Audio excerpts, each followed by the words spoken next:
Good afternoon, and welcome to Praxis Peace Institute's Friday series. I'm Georgia Kelly, the director of Praxis. Today, we are honored to feature an outstanding bringer of good news for change, which is really in short supply these days, as everyone knows. Rachel Plattus is the co-creator of Beautiful Solutions, a storytelling and popular education project supporting people to imagine and create community-controlled solutions to the challenges they face. She co-edited the inspiring book, Beautiful Solutions, which I'm holding up and highly recommend to everybody. I mean, it really will give you something to feel good about. These are extraordinary solutions to challenges in our communities all over the world, actually. So it's a collection of these stories, beautifully brought together and put in sections into the book. There's a finance section, an agricultural section, all media section, many different sections of the book that focus on different areas where solutions have been created by people in community. And we're going to visit some of those solutions today in the program.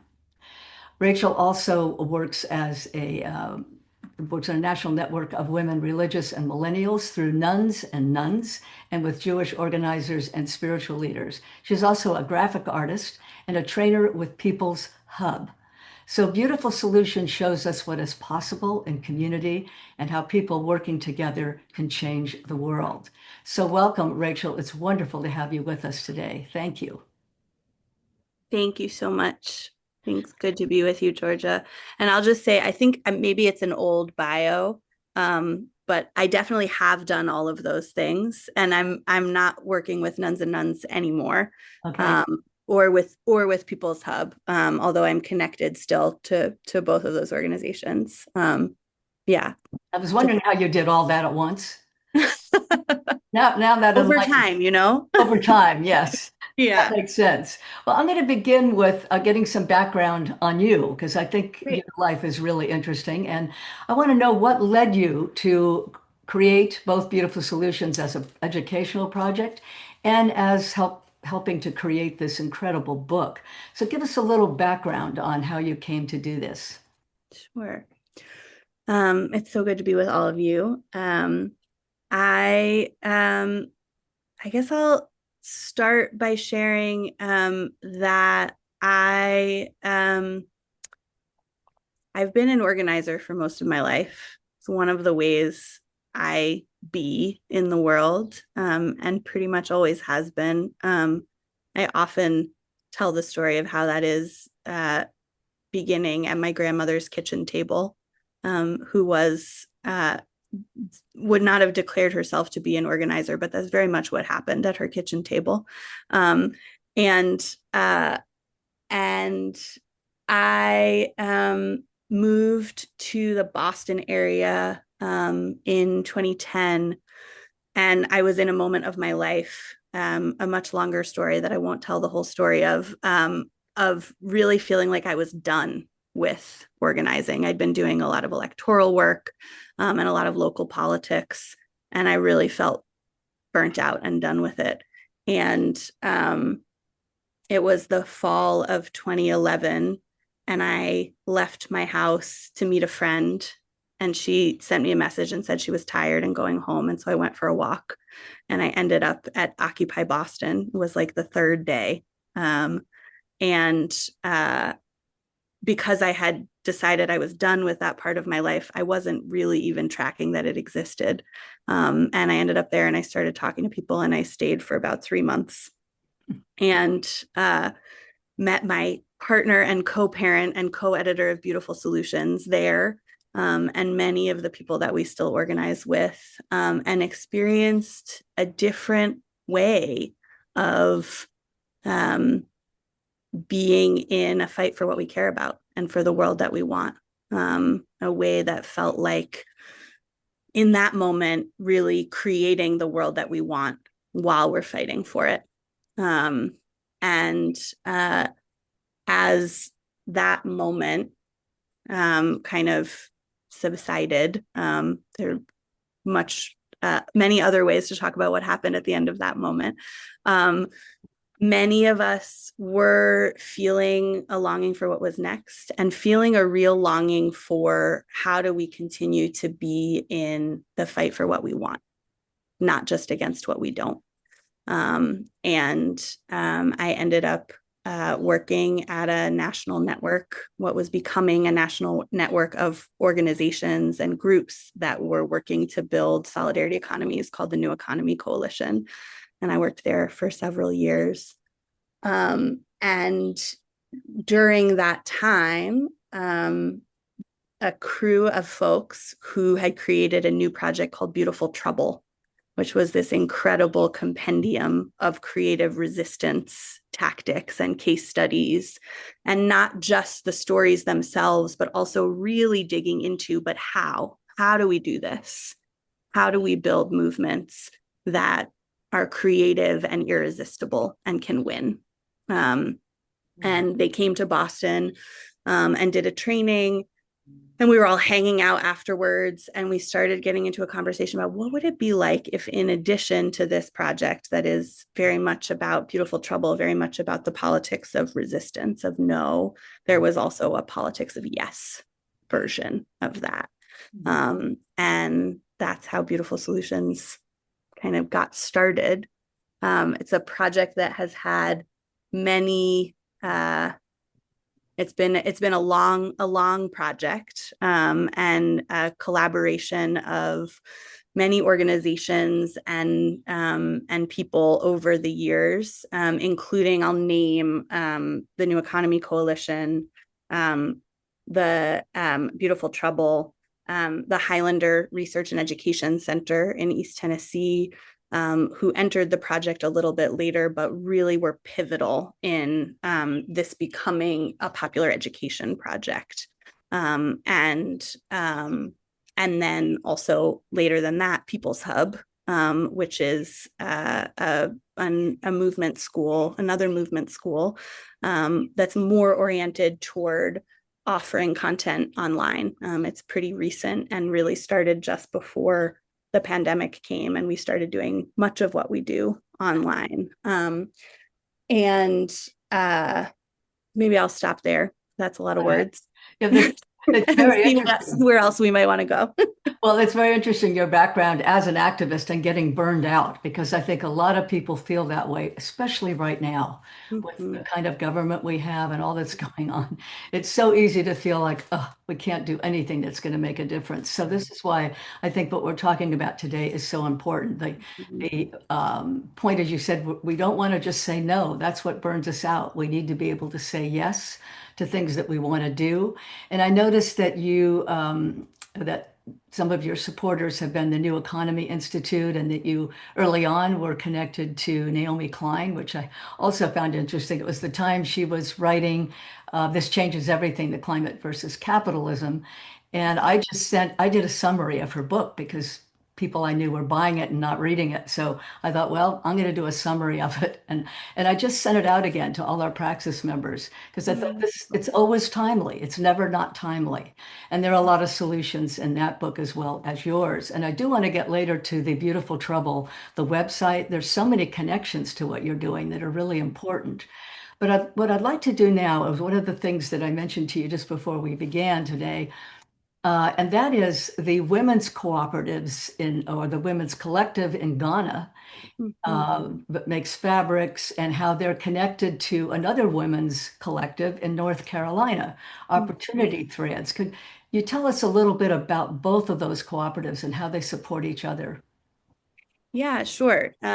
This is one of the stories. I believe it's in the manufacturing sector in the book. And one of the things that I'll say first is just as a little bit of an orientation to the book. One of the commitments that we had inside of the book, but also inside of the popular education curriculum that developed alongside it, and in how the project is available online, is really to give people a an easy way in of understanding that we're not actually talking, when we talk about Beautiful Solutions, we're not actually talking about kind of cute projects on the margins, which is often how people think about, because often when you ask people, what are the co-ops,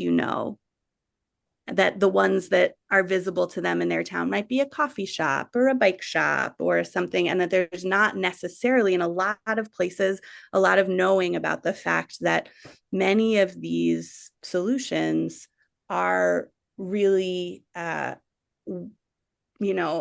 ways of shifting whole sectors of the economy. And so we wanted to look kind of at to say at every scale, inside of every sector of the economy, in every region of the world, not only are there probably many beautiful solutions happening already, but so much more is possible. And that actually, and this is particularly important in this political moment, it's not the kind of thing that you think about organizing these projects, organizing these solutions kind of when the dust settles, right? There's like a moment of political instability or a moment of climate instability.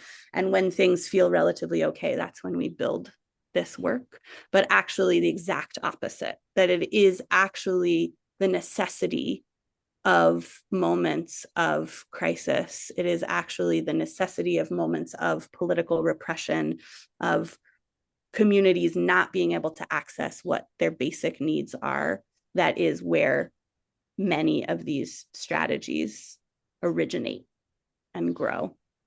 And so I think this example that you've pulled out is one of these, right? There is definitely a thread inside of the book and many stories about economic self-determination that's led by women in places where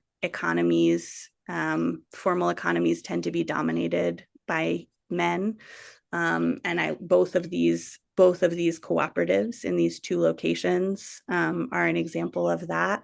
And then there's also this piece inside of this story of cooperatives that are linked across geographies of reclamation and of kind of what is it to be deeply connected to both the culture of the place where you are, but also the cultures of places that people have come from and come to through forced migration and other ways, and that there are actually creative ways of being connected to each other and building economic self-determination in these places where these people are.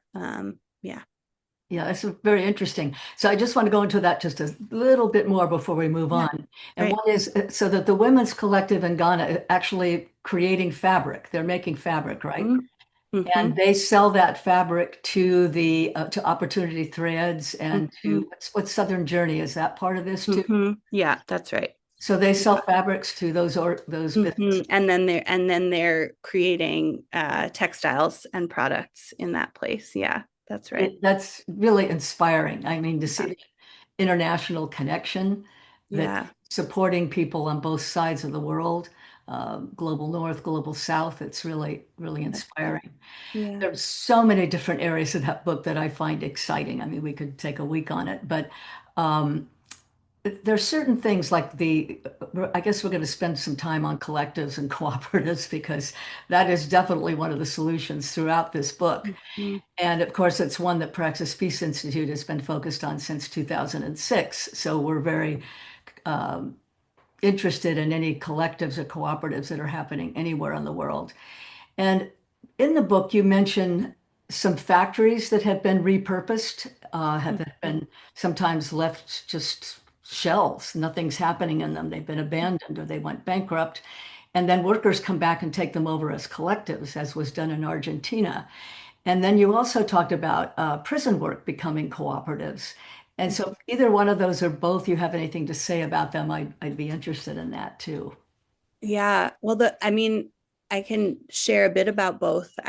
One thing I'll say about the recuperated factory movement, which, as you say, there has a strong history in Argentina, also in Nicaragua, one of the stories that's mentioned in the book is actually in Chicago, in the United States, and so there are also examples to be found here, and um, and often those stories, you know, are much less that the factory has been shuttered for many years, and much more that um, as um, as the economic opportunity goes away for the workers who've been inside of these factories, as factories are being closed, that workers self-organize to take over, have self-organized to take over those factories and to keep them from closing and to run them under worker self-control. And this is something that has been there. They're often really highly contested, right? This is an example, it feels important to say, an example of a place where that kind of resistance and um, and the creation of something new is really is really happening, and that often there are opportunities inside of that transition from kind of hierarchical uh, business to a worker self-directed business, that there are decisions that are made around actually what are the products that are being made. It may not be the same products. Um, it may be products that are made more sustainably. It looks like we have a glitch there. Rachel, we just lost you. I'm not sure what happened. Products that are better for the environment, accessible to a consumer base. And so that there are many other changes that happen as well. And yeah, so that's a little about recuperated factories. And just to say again that is particularly, that story in Argentina is very much a story that emerges out of a moment of political unrest, a moment of authoritarianism. Yeah, you brought up a very good point about that when things are really bad, when there's economic depression, when there's political oppression, that these are the times to create these new models. And that's exactly what happened in the Mondragon cooperatives in Spain. They came out of a very impoverished area, That's right. and that was the opportunity. And fortunately, there were people there who were able to um, work through that opportunity and create something extraordinary, which exists today and has changed the whole area of the Basque region. That's right. So maybe rather than going into the prisons, because I did mention to you before, one thing I really wanted to look at was the finance section that you mentioned, and we talked a little bit about that before we started today. There are certain things that you mentioned in the book that I find really interesting, and one was the societies that do not charge interest for loans, like the Islamic community, where they don't believe in charging interest. So that you mentioned that, which I think is important. And then the community funding cooperatives, which is another thing. Mhm. I'd like you to maybe explain a little bit. I don't know much about finance, so I don't know quite what that means, but it sounds great. And then the thing that we did talk about that I'd like your opinion, and I just want it out there because I don't hear anybody talking about it, as I mentioned to you, except Bernie Sanders. And that is the banks that issue credit cards and the usury rates they're allowed to charge. In the past year, they sent out these notices to everybody that we are now charging interest rates up to 35% on credit card debt. Now, this should be illegal. It's shocking to me that not only is it not illegal, but nobody seems to be talking about it in our Congress. It just seems to be going right by them as if it's not a problem at all. So, of course, this is what is creating mountains of consumer debt. And a lot of it's medical debt, dental debt, who knows what it all is, but it's destroying the very fabric of our country. So I'd like you to comment on that as well as the community funding cooperatives. Mm-hmm. Yeah, yeah, yeah. It's such an important part of the story, and I think the kind of one of the things that it brings up is, there are kind of, I would say, different kinds of solutions in this book, some of which are how do we change the structures, like some of the ones that you're describing, and the other, right, how do we change structures of banking, how do we change structures around credit, and then the other another way of coming at that is how do we create alternative institutions, right? How do we, there's one of the stories inside is one of the solutions in the book is tandas, is a kind of saving circle model, which Right. would be an example of kind of creating capital that is circulating in community without the need to be going through some of these unjust institutions that are capturing so much of the capital from communities. Would you explain how that works? I mean, people put in so much money a month or something. Yeah, and the kind of uh, the folks who get to take out money, it kind of rotates. Mhm. And so there's a certain amount of money that gets put in, and then the opportunity to take out a loan and create economic enterprise kind of rotates among and it is often women in the saving circle and the lending circle. And this is a model that exists in many, many cultures.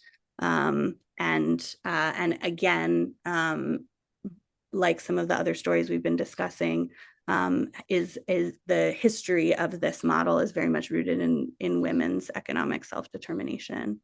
And yeah, and then there are kind of finance models that are inside of that. Some of the other stories are finance models that operate at a larger scale, and that are really envisioning and inside of certain communities creating practices of finance with one another that do not charge the fees that you're talking about, that do not charge the interest rates that you're talking about. And then one of the there's not a story, I don't believe, in the book about it, but it's mentioned in the book. Another one of the solutions that is often discussed alongside this is public banking, which is very interesting. Kind of there are many places, there are both public banks that are existing in this country, and then also places where people are working very hard to create public banks, and that's another example. Yeah. Yeah, there's just a group, actually, some of the city council members in Los Angeles who are doing a program. I think next week, I've got it on my calendar because I'm going to go to it. It's on Zoom. Who are probably going to create a public bank in Los Angeles, which is great. And the conference that Praxis put on in 2009, actually, we had one of the founders of public banking, Ellen Brown, speak.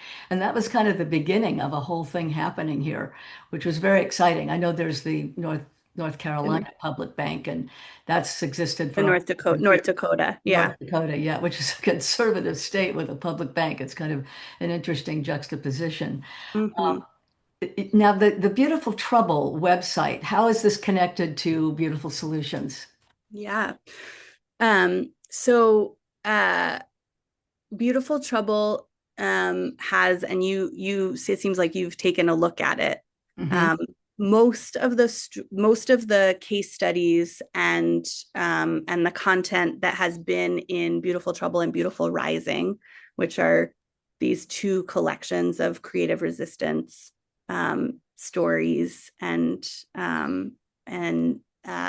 other content, most of that is available in this incredible online platform where you can kind of search by region. You can search by particular kinds of tactics, particular movements.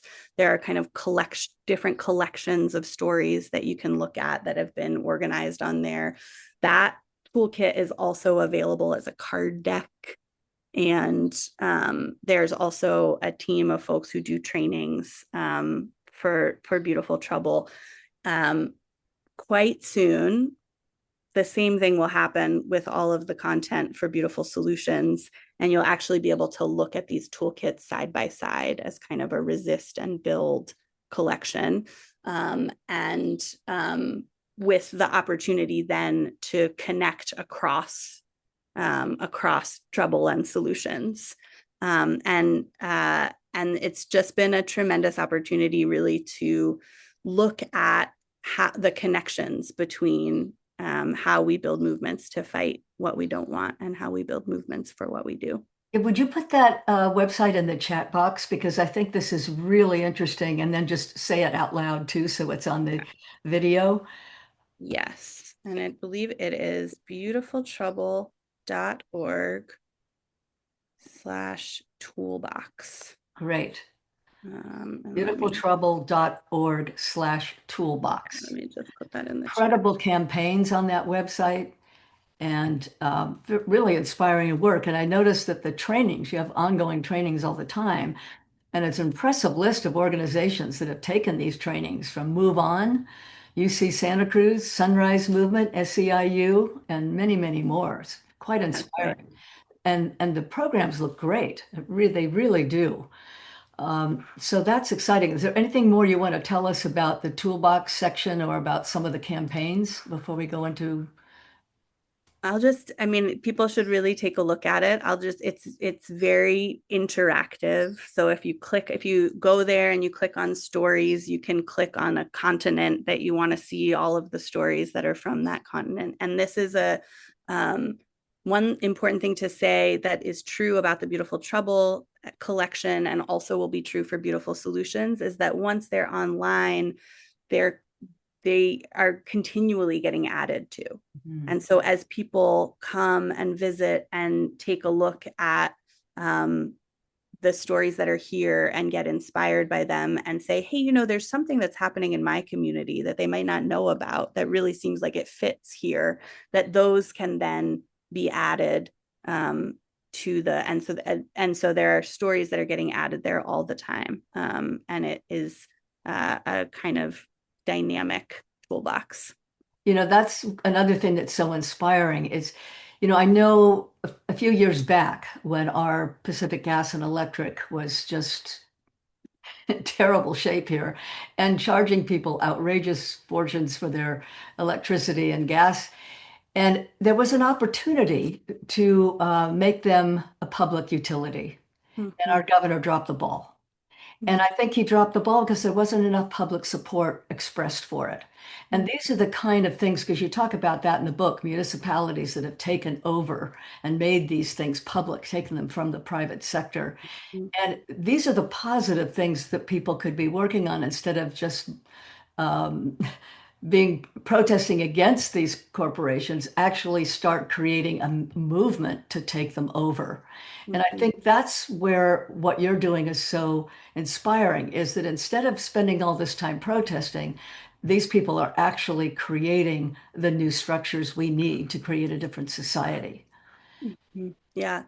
Yeah. And I mean, I think it's really important this is such an important point that you're making. And I think it's important to be nuanced about it also, because a lot of the resistance, a lot of the protest is actually what creates the political will for something new to exist. And so we absolutely need both. And I think the other thing that feels important to say is that it's much easier in a way to feel empowered to say I don't like that and to be able to be really clear about why we don't like it than it is to know what we would need instead Yeah, and to know how to build it.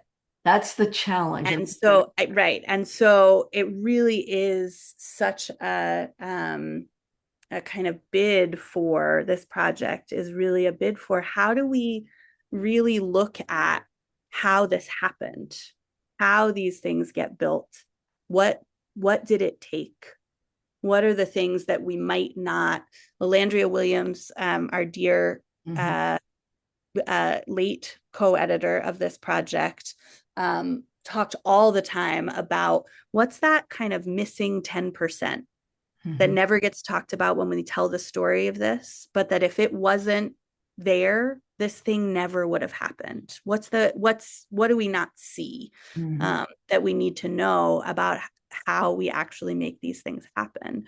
And so much of that is, there's so many different ways that that gets touched on in this book. So much of it is about relationship. So much of it is about where the money actually comes from, and that the fact that many of these projects, in order to get financed, have very complex and and plural ways of getting financed to get off the ground, in order to be able to begin circulating, community economic, right, for community economic power to really begin to be built.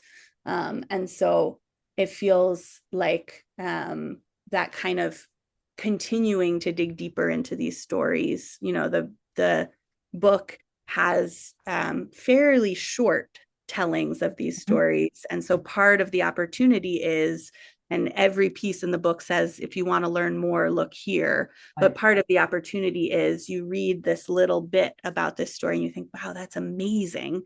Something like that is happening in my community. I should learn more about it. Or, wow, that's amazing. I think that actually something like that could happen in my community. I wonder how we do it. And to be able to dig even deeper into it and really explore, what might be possible. That's one of the things that's so extraordinary about this book. The subtitle is A Toolbox for Liberation. And I'm going to hold it up again because it really is great the way it's programmed. I mean, you have these short sections, so no one has to read pages and pages to find out what happened. They're all short, but they all have a website, they have contact, they have a little bio on the people. It's really useful, very, very useful. I mean, people can use it as a manual, they can learn from it, and they can also apply what they learn from it. So I think this is a really wonderful contribution that you and your co-editors have made to the movement. Yeah. And I see we have one question, and then actually maybe Fran, you want to ask it yourself, do you, about public banks? I don't know that any exist right now besides North Dakota, Mm-hmm. but I know they're in process in Sacramento, Oakland, and Los Angeles. Mm-hmm. What and do there's you been know? and there's been a long-term effort in New York as well, and many other places. Yeah. Well, Okay. what can you say about the status of any of those? Are any of them look like they're actually going to happen? Um, Well, I think that there are many and many places where it looks like they are, and I think the thing that you'll notice about all of what Georgia and I named is they're kind of, many of those are more at the municipal level, although these are big cities, where this is happening. So I can't say that I'm completely up to date on how all of those campaigns are going, but I know that, there are, um, robust campaigns and a lot of work done in many of those places. Yeah.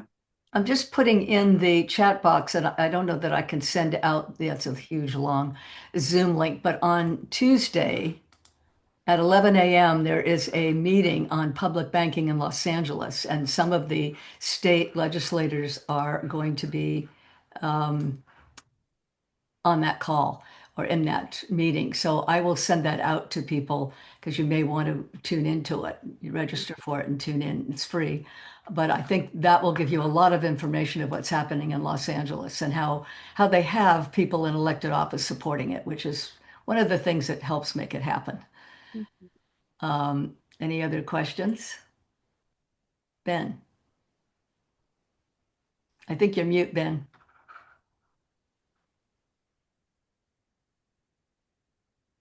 Ben? Uh, Working on it. There we go. okay.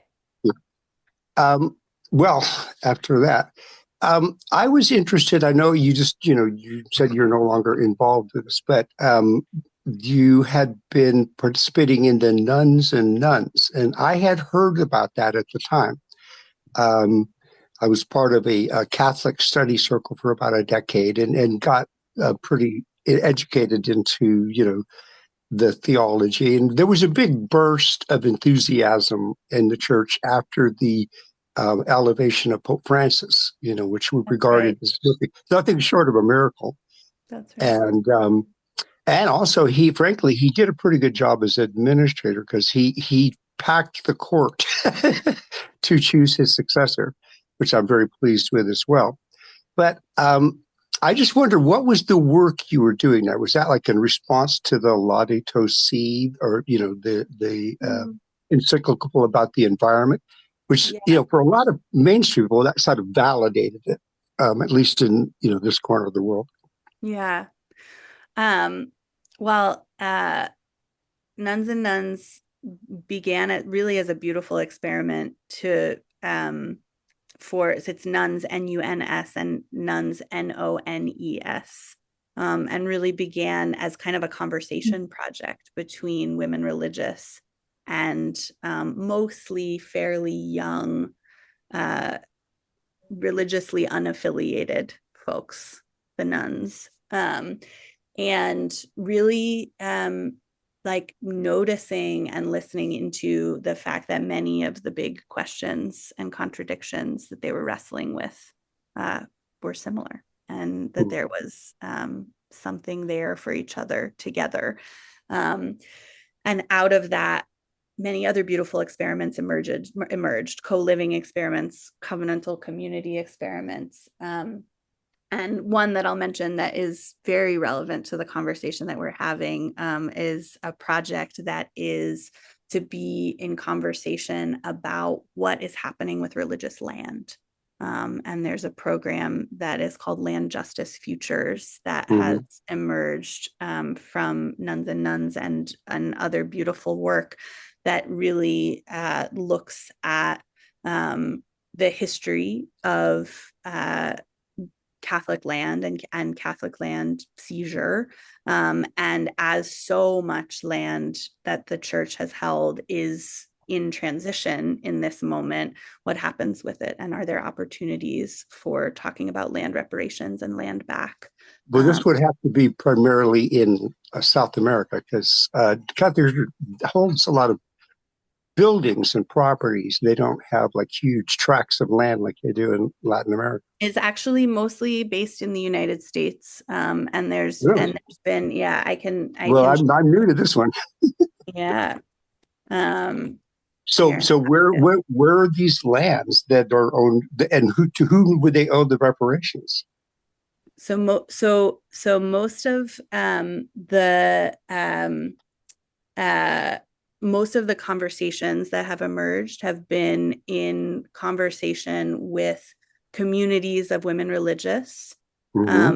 who live on land, right? Who live in mother houses with often quite a bit of land, Hmm. um, where I don't want to get too much into the history of the Catholic Church, but kind of there was this huge explosion in the size of these communities of women religious, and now there's been a steep decline in recent years. Right.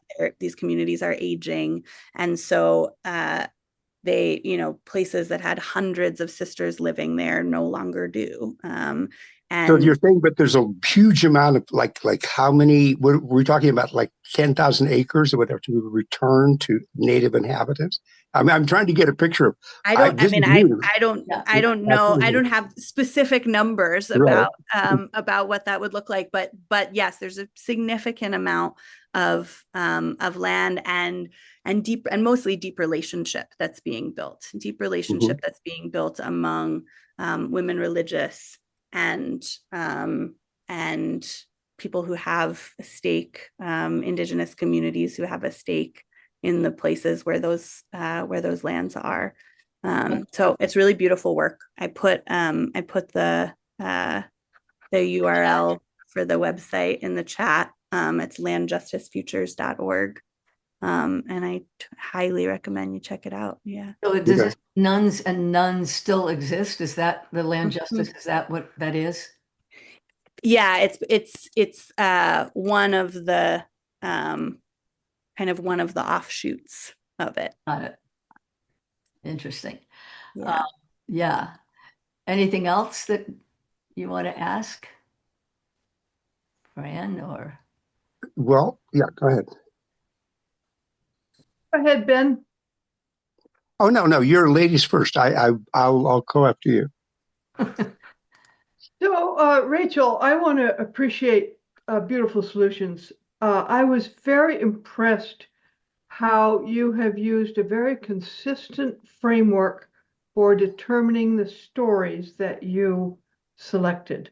Mm, I find that kind of rare, especially when you had such a broad array of different kinds of institutions, but they all had this common rootedness in place mhm, and in some kind of cooperative uh, arrangement mhm, that enhance the relationships among people. So, given that you have really surveyed the field, mm, um, I'm wondering if you feel that there's any particular sector or any particular kind of example of an organ of these kinds of organizations mm, that you feel has particular traction and mm, particular potential to grow. mm. That's a beautiful question. Yeah. Yeah, I mean, there are, as you ask the question, I think of so many specific stories. And I think, I mean, the story that actually pops up for me, one of the stories in the book is about the Seikatsu Club in Japan, Yeah. which is, for those who don't know, though it seems that folks on screen do, um, uh, began as a milk purchasing collective. Right. The price of milk got too high, and people got together to ease the burden on their families. Mhm. And over time, through this like small unit based in relationship, they were able to develop this incredibly sophisticated governance model with local councils called Hans, but Mhm. then it's federated. And so they're able to kind of make decisions at a much higher regional level. And there were tens of thousands, I think more than 100,000 Mhm. um, members of this Mhm. massive consumer cooperative at a certain point. Um, and it becomes, those places become also places where communities become permanently organized, right? It's as that becomes a place where you gather to meet a basic need, it also becomes a place of relationship. It also becomes a place where you solve other problems Mhm. that arise in community, where when other things happen. And I think about the kinds of stories of mutual aid groups that crop up when, for example, a pandemic begins, and Mhm. suddenly there's a real need for that, because the health systems that we have can't meet the needs of all of the people who are impacted. And so I think what feels to me like it has the potential to grow, and also the potential to um, create permanently organized communities, which is what I think we are called to be, are these groups of people who come together in relationship to meet a basic need, and Mhm. then figure out how to be together and figure out how to be connected to other folks who are doing the same thing, so that then you end up with economies of scale. You're Mhm. able to kind of coordinate, and maybe there are services that don't have to be held within each of those local groups, but actually there's infrastructure that you can build that can be used by many local groups, and governance that can exist at kind of larger scales in addition to local scales. And so that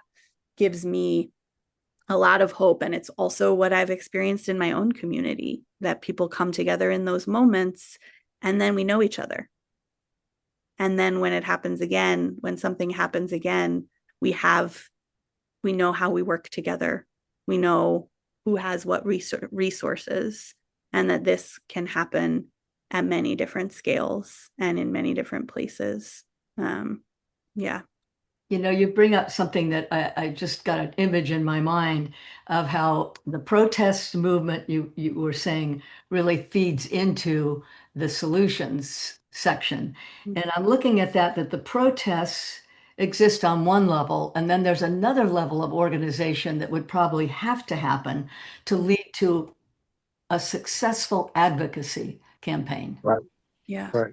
And that's what I feel like we're missing as a society, is going from the protest, which is the easy part on one level, you just show up, to the organizing for the next level, which is the advocacy level. And that is where I feel we fall apart time and time again. And I know Ben is just chomping at the bit to talk to this because this is his thing. But I'm realizing as I'm hearing you, Rachel, too, that this is where I feel we drop the ball as a society. And even as groups of protesters, we don't go that next mile that would be the advocacy that makes the change and that brings the people together, not just to protest, but to have specific things to advocate for. Something for you, Ben. Yeah, I was very happy when you spoke earlier about shifting the tone um, in the progressive movement from that of being oppositional defiance, which is basically indistinguishable sometimes from a character disorder, and actually having and being able to promote a vision of the future which is palpable, which people can see and feel and like have as an alternative to the current set of rewards, which we're all acutely aware are highly allocated and most of which we're not going to receive. Whereas a universal vision is having a future, and more importantly, and this is why I've always kind of like lean on people about the details of what's the trajectory from A to B. So a good progressive organizer, people like Bernie, he's a genius because he tells you where we're going. This is the mountaintop we're going to, and how we're going to get there, what our obstacles could be, who our enemies are. We have to identify our enemies. Everybody's afraid to like just name the devil. We have to call out who is our opposition, and to some degree, we have to exercise our moral authority so that vision of a better future is palpable for people. Which is why I would like to see. And this is the project that we proposed at our group this last week was Bernie has a 5-point plan and he repeats it constantly, Medicare for all, Green New Deal, free education, national child care, national jobs program, bam, bam, bam, run that through. But I would like the progressive movement to have a coherent set of demands or like this, and people can exercise their ability, their imagination by creating appealing versions and plausible versions of what would the near future would be like, and present it as there's trajectories we can take. If we make these decisions, we will go here, and we're not going to like the result of an atomized, highly, stratified society. So we need to move in the other direction so that those gains, that the well-being is spread out. But people have to see it. And I think most lefties I know can talk about the end of the world readily.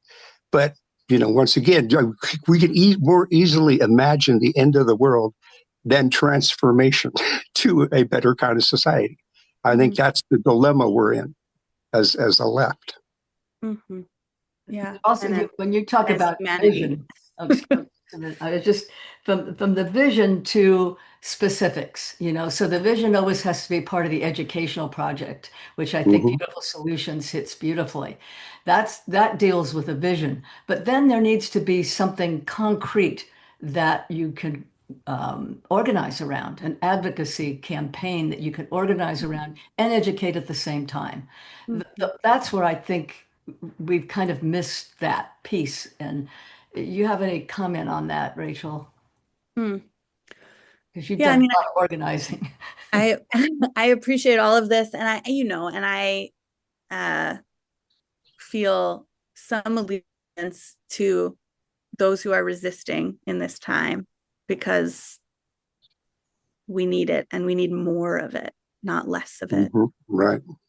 We need so much more power, right? We need so many more people with us, and we need in that, and this is, I guess, what I want to offer, like whatever it is that supports people to say, I will drop everything and fight for this.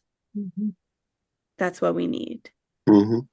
And um and so yes, there is a place for the the kind of very specific, this is what we're moving toward. And I also think that there is a place for the vision of what the world could be, and the generating of belief that it's Right. possible. Right. And And I think that's the bottom line is that um, do we actually believe we have a future? And you well, poll people about that, and you will find a very large segment of the population. One of the reasons they're not invested in finding a solution is they believe they are in either the end times, if they're religious, or that we've hit the wall and this is what it's going to be like. It's like the new techno feudalism. Get and used to all of that feels like a valid response it. to Hmm. what it feels like, right? And Right. so I think my the right the invitation is both, can we imagine a future that we want to live inside, and can we create some of that future right now Hmm. in this moment that we're living in? And so many of these stories, right, Mhm. it's like, can living inside of this work Mhm. make us believe, because we're already living it, we're already doing it. And Mhm. so I think, right, that we may not have a future. No one can tell us whether we do or not.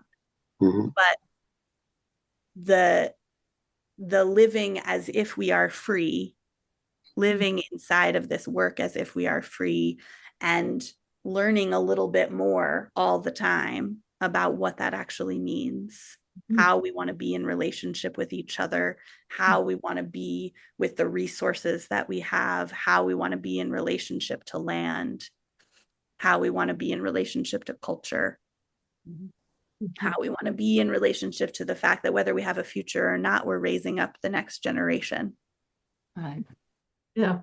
This is Yes, there is hope still, because we're still around to make a difference, I think. And I loved your story about coming out of burnout to finding a whole new beautiful solution for yourself and for the people around you and for all of us, which is wonderful. And I think, did you want to say something, Fran? Yeah. So you talk about being sure that we have a kind of a larger vision of where we might go. And what I really appreciated about your book is this. My husband, David Corton, writes a lot about the vision of ecological civilization. So that's Hmm. a very large framework. And then he talks about the principles of the Earth Charter as being a, a kind of a undergirding of the large vision. Mhm. A critical piece of ecological civilization is the economic side, which is exactly what you have focused on in many ways. Um, I just wanted to check on whether that's a term that you're familiar with, if you use it at all, if you find that helpful, or just ruminate a bit on that one. Mhm. You mean ecological civilization? Is that what you mean? Yes, Yeah. yes. Yeah. Yeah, it certainly resonates. It's not the specific language that we use in the book, but it certainly resonates with many of the values and principles that are in the book. Right. And the principle of being in right relationship, Mhm, and that operates not just between and among human beings, but mhm, between and among beings and with this sacred ground underneath our feet. Um, yeah, and um, yeah, so I think there is a lot of resonance. mhm. Yeah. And you probably also know, Fran, that you know Jeremy Lent. Are you familiar with him? You're not asking me, you're asking Rachel. No, I'm asking you because Am I familiar with Jeremy Lent? Yes, indeed. okay, you had to be, yeah, because He's a close friend.